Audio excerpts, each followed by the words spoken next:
ಓಂ ಪಾರ್ಥಾಯ ಪ್ರತಿಬೋಧಿತಾಂ ಭಗವತಾ ನಾರಾಯಣೇನ ಸ್ವಯಂ ವ್ಯಾಸೇನ ಗ್ರಥಿತಾಂ ಪುರಾಣಮುನಿನಾ ಮಧ್ಯೆ ಮಹಾಭಾರತಂ ಅದ್ವೈತಾಮೃತವರ್ಷಿಣೀಂ ಭಗವತೀಂ ಅಷ್ಟಾದಶಾಧ್ಯಾಯಿನೀಂ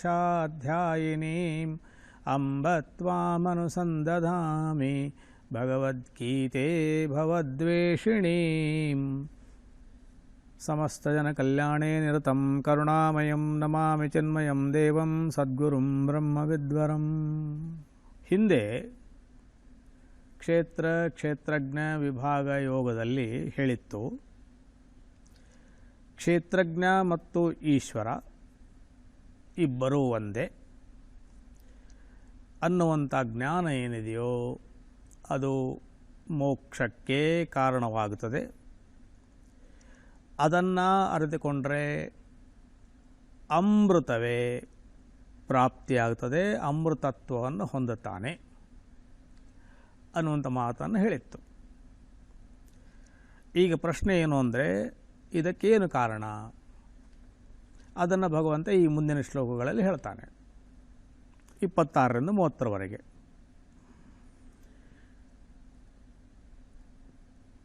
ಅರ್ಜುನ, ಜನ್ಮ ಸಂಸಾರಕ್ಕೆ ಕಾರಣವಾಗಿರುವಂಥದ್ದು ಪರಸ್ಪರ ಅನ್ಯೋನ್ಯ ಅಧ್ಯಾಸ. ಕ್ಷೇತ್ರ ಮತ್ತು ಕ್ಷೇತ್ರಜ್ಞರ ಪರಸ್ಪರ ಅನ್ಯೋನ್ಯ ಅಧ್ಯಾಸ ಅಂದರೆ ಒಂದರ ಧರ್ಮವನ್ನು ಇನ್ನೊಂದರ ಮೇಲೆ ಆರೋಪಿಸುವಂಥದ್ದು. ಯಾವುದು ಕ್ಷೇತ್ರದ ಧರ್ಮ ಇದೆಯೋ ಅದನ್ನು ಕ್ಷೇತ್ರಜ್ಞನ ಮೇಲೆ, ಯಾವುದು ಕ್ಷೇತ್ರಜ್ಞನ ಧರ್ಮ ಇದೆಯೋ ಅದನ್ನು ಕ್ಷೇತ್ರದ ಮೇಲೆ ಆರೋಪಿಸುವಂಥದ್ದು. ಕ್ಷೇತ್ರದ ಧರ್ಮ ಏನು? ಕ್ಷೇತ್ರದ ಧರ್ಮ ವಿನಾಶಿ, ಸವೆಯುವಂಥದ್ದು. ಇದು ಕ್ಷೇತ್ರದ ಧರ್ಮ. ಅದನ್ನು ಕ್ಷೇತ್ರಜ್ಞನ ಮೇಲೆ ಅಂದರೆ ಈ ಆತ್ಮನೇ ಸವೆಯುವಂಥವನು, ಈ ಆತ್ಮನೇ ನಾಶವಾಗುವಂಥವನು, ಈ ರೀತಿಯಾಗಿ ಆರೋಪಿಸೋದು. ಇನ್ನು ಯಾವ ಕ್ಷೇತ್ರಜ್ಞ ನಿತ್ಯನಿದ್ದಾನೋ ಅದನ್ನು ಶರೀರ ಮನಸ್ಸು ಬುದ್ಧಿಗಳ ಮೇಲೆ ಆರೋಪಿಸುವಂಥದ್ದು. ಇದು ಪರಸ್ಪರ ಅನ್ಯೋನ್ಯ ಅಧ್ಯಾಸ.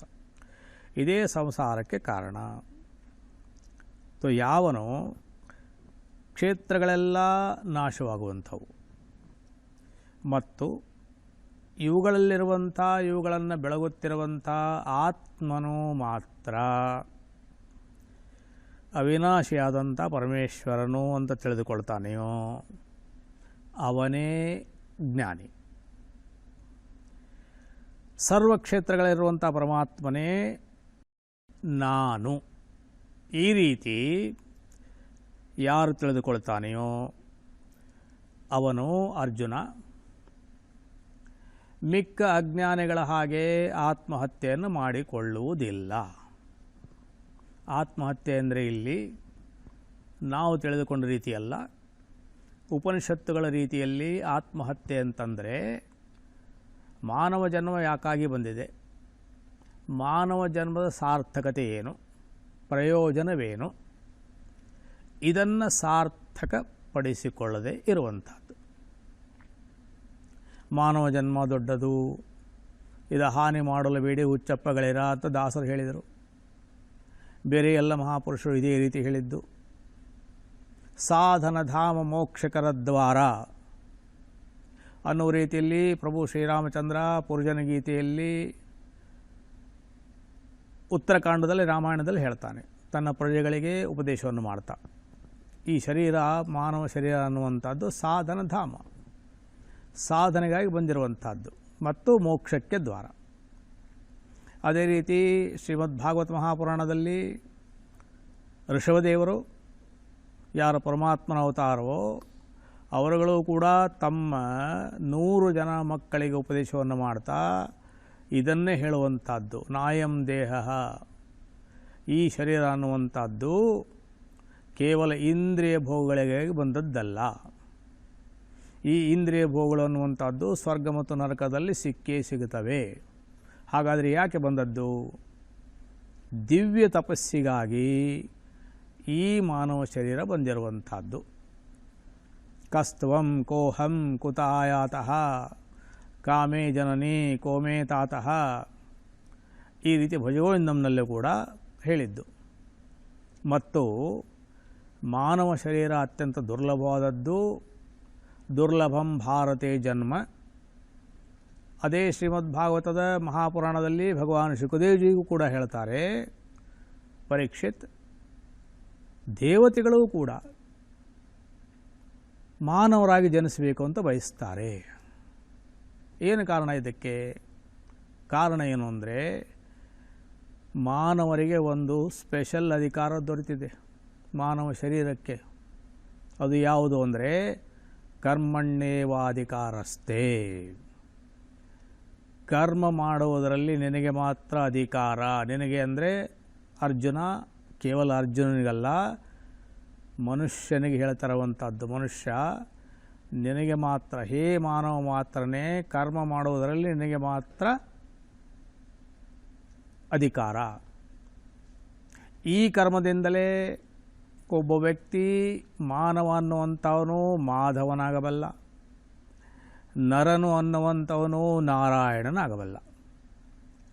ಹೀಗಾಗಿ ಮಾನವ ಮಾತ್ರನಿಗೆ ಈ ಒಂದು ಅಧಿಕಾರವನ್ನೇನು ಕೊಟ್ಟಿದೆಯೋ ಇದನ್ನು ಸದುಪಯೋಗಪಡಿಸಿಕೊಳ್ಳದೆ ಯಾರು ಶರೀರವನ್ನು ಬಿಡ್ತಾನೆಯೋ ಅವನಿಗೆ ಆತ್ಮಹತ್ಯಾರ ಅಂತ ಉಪನಿಷತ್ತುಗಳು ಹೇಳಿದ್ದು. ಅದನ್ನೇ ಇಲ್ಲಿ ಭಗವಂತ ಹೇಳ್ತಿರುವಂಥದ್ದು. ಹೀಗಾಗಿ ಅಕರ್ತನಾದ ಪರಮಾತ್ಮ ನಾನೇ ಅಂತ ತಿಳಿದುಕೊಂಡು ಸಕಲ ಭೂತಗಳು ಕೂಡ ಪರಮಾತ್ಮನಿಂದಲೇ ಉದ್ಭವಿಸಿರುವಂಥದ್ದು, ಅವನ ಆಧಾರದಿಂದಲೇ ನಿಂತಿರುವವು ಅಂತ ಯಾರು ತಿಳಿದುಕೊಳ್ತಾನೆಯೋ ಅರ್ಜುನ ಅವನೇ ಜ್ಞಾನಿ. ಮತ್ತು ಅದರ ಫಲವಾಗಿ ಅವನು ಬ್ರಹ್ಮವೇ ಆಗ್ತಾನೆ. ಈಗ ಸಾಧಕನ ಮನಸ್ಸಿನಲ್ಲಿ ಒಂದು ಪ್ರಶ್ನೆ ಏನು ಅಂದರೆ, ಒಬ್ಬನೇ ಆತ್ಮನೇ ಸಕಲ ದೇಹಗಳಿಗೂ ಕೂಡ ಆತ್ಮನಾಗಿರುವುದಾದರೆ ಆಯಾ ಶರೀರಗಳಲ್ಲಿರುವಂಥ ಗುಣದೋಷಗಳು ಕೂಡ ಪರಮಾತ್ಮನಿಗೆ ಅಂಟಬೇಕಾಯಿತು. ಇದು ಜಿಜ್ಞಾಸುವಿನ ಮತ್ತು ಸಾಧಕನ ಪ್ರಶ್ನೆ, ಮತ್ತು ಇದು ಸಹಜ. ಇದೇ ರೀತಿಯಾದಂಥ ಪ್ರಶ್ನೆಯನ್ನು ಮಾತಾ ದೇವಹೂತಿ ಕೂಡ ತನ್ನ ಪುತ್ರನಾದಂಥ ಭಗವಾನ್ ಕಪಿಲದೇವಜಿಗೆ ಪ್ರಶ್ನೆಯನ್ನು ಮಾಡ್ತಾಳೆ, ಪ್ರಕೃತಿ ಪುರುಷರ ವಿವೇಕವನ್ನು ಕೇಳ್ತಾ. ಮಾನವ ಶರೀರದಲ್ಲಿರುವಂಥ ಲೋಪದೋಷಗಳೇನಿವೆಯೋ, ಗುಣಗಳೇನಿವೆಯೋ ಅವುಗಳು ಕೂಡ ಆತ್ಮನಿಗೆ ಅಂಟಿಕೊಳ್ಳುವಂತಾಯಿತು. ಈ ಶಂಕೆ ಏನಿದೆಯೋ ಇದರ ಪರಿಹಾರಕ್ಕಾಗಿ ಭಗವಂತ ಹೇಳ್ತಾನೆ, ಈ ಪರಮಾತ್ಮನು ಅನಾದಿಯಾಗಿ ನಿರ್ಗುಣನಾಗಿರೋದರಿಂದ ನಾಶರಹಿತನಾಗಿರ್ತಾನೆ. ಇವನು ಶರೀರದಲ್ಲಿದ್ದರೂ ಕೂಡ ಯಾವ ಕರ್ಮವನ್ನೂ ಮಾಡುವುದಿಲ್ಲ ಮತ್ತು ಆಯಾ ಕರ್ಮಗಳ ಫಲಗಳೂ ಕೂಡ ಅವನಿಗೆ ಅಂಟುವುದಿಲ್ಲ, ಅವನಿಗೆ ಹತ್ತಿಕೊಳ್ಳುವುದಿಲ್ಲ. ದೃಷ್ಟಾಂತವನ್ನು ಕೊಡ್ತಾನೆ. ಹೇಗೆ? ಆಕಾಶ ಎಲ್ಲ ಕಡೆಯಲ್ಲಿಯೂ ವ್ಯಾಪಿಸಿಕೊಂಡಿದ್ದರೂ ಕೂಡ ಸ್ಥೂಲ ವಸ್ತುಗಳು ಅದಕ್ಕೆ ಅಂಟಿಕೊಳ್ಳೋದಿಲ್ಲ. ಯಾಕೆ? ಅದು ಅತ್ಯಂತ ಸೂಕ್ಷ್ಮವಾಗಿರೋದ್ರಿಂದ. ಮಳೆ ಬರ್ತದೆ, ಮಳೆ ಸುರಿತದೆ, ಆದರೆ ಆಕಾಶ ಅನ್ನುವಂಥದ್ದು ಒದ್ದೆ ಆಗೋದಿಲ್ಲ. ಬೆಂಕಿ ಅವಘಡಗಳು ನಡೀತವೆ, ಆದರೂ ಕೂಡ ಆಕಾಶಕ್ಕೆ ಯಾವುದೇ ರೀತಿಯಾದಂಥ ಸುಡುವಿಕೆ ಮುಂತಾದ್ದು ಇಲ್ಲ. ಯಾಕೆಂದರೆ ಅದು ಅತ್ಯಂತ ಸೂಕ್ಷ್ಮ. ಅದೇ ರೀತಿ ಈ ಆತ್ಮನು ಅತ್ಯಂತ ಸೂಕ್ಷ್ಮನಾದ್ದರಿಂದ ಅರ್ಜುನ ಕರ್ಮದ ಲೇಪ ಆತ್ಮನಿಗೆ ಇಲ್ಲ. ಆದರೆ ಎಲ್ಲ ದೇಹಗಳಲ್ಲಿದ್ದರೂ ಕೂಡ ಬೇರೆ ಬೇರೆಯಾಗಿ ಕಾಣಿಸಿಕೊಳ್ತಾನೆ ಹೊರತು ಇರುವುದು ಒಂದೇ ಆತ್ಮ. ಉಪಾಧಿಗಳು ಬೇರೆ ಬೇರೆ ಇರೋದರಿಂದ ಬೇರೆ ಬೇರೆ ಆತ್ಮಗಳು ಅಂತ ಕಾಣ್ತವೆಯೇ ಹೊರತು ಆತ್ಮ ಇರುವುದು ಒಂದೇ.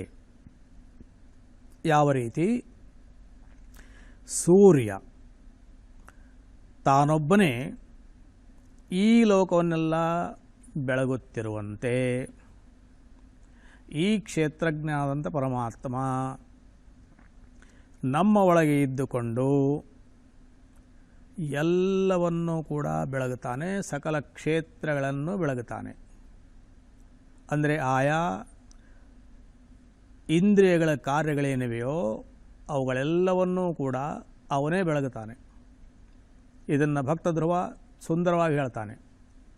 ಯೋಂತ ಪ್ರವಿಶ್ಯ ಮಮ ವಾಚಮಿಮಾಂ ಪ್ರಸುಪ್ತಾಂ ಸಂಜೀವಯತ್ಯ ಕಿಲ ಶಕ್ತಿಧರಸ್ವಧಾಮ್ನಾ ಅನ್ಯಾಶ್ಚ ಹಸ್ತಚರಣಶ್ರವಣತ್ವಗಾದೀನ್ ಪ್ರಾಣಾನ್ ನಮೋ ಭಗವತೆ ಪುರುಷಾಯ ತುಭ್ಯಂ. ಬಾಲಕ ಧ್ರುವ ತಪಸ್ಸು ಮಾಡ್ತಾನೆ, ಅವನ ಮುಂದೆ ಪರಮಾತ್ಮ ಬಂದು ನಿಂತುಕೊಳ್ತಾನೆ. ಇವನು ಬಾಲಕನಾಗಿರೋದರಿಂದ ಪರಮಾತ್ಮನ ಸ್ತೋತ್ರ ಹೇಗೆ ಮಾಡಬೇಕು, ಯಾವ ರೀತಿ ಗುಣಗಾನ ಮಾಡಬೇಕು ಏನೂ ಗೊತ್ತಾಗೋದಿಲ್ಲ ಅವನಿಗೆ. ಮೂಕನಾಗಿ ನಿಂತುಬಿಡ್ತಾನೆ ಆ ಪರಮಾತ್ಮನ ಒಂದು ತೇಜಸ್ಸನ್ನು ನೋಡಿ. ಆವಾಗ ಕರುಣೆಯಿಂದ ಶ್ರೀ ಭಗವಂತ ತನ್ನ ಶಂಖದಿಂದ ಅವನ ಬಲಗೆನ್ನೆಯನ್ನು ಸ್ಪರ್ಶ ಮಾಡಿದ. ಪರಮಾತ್ಮನ ಶಂಖ ಅನ್ನುವಂಥದ್ದು ಶಬ್ದಮಯೀ ಶಂಖ. ಅದನ್ನು ಊದಿದರೆ ಶಂಖಗಳು, ವೇದಗಳು ಉತ್ಪನ್ನವಾಗುತ್ತವೆ, ಶಬ್ದಗಳು ಉತ್ಪನ್ನವಾಗುತ್ತವೆ. ಯಾವಾಗ ಸ್ಪರ್ಶ ಮಾಡಿದ್ನೋ ಆವಾಗ ಅವನ ಮುಖದಿಂದ ಹೊರಹೊಮ್ಮಿದ್ದು ಇದು. ಯೋಂತ ಪ್ರವಿಶ್ಯ ಮಮ ವಾಚಮಿಮಾಂ ಪ್ರಸುಪ್ತಾಂ.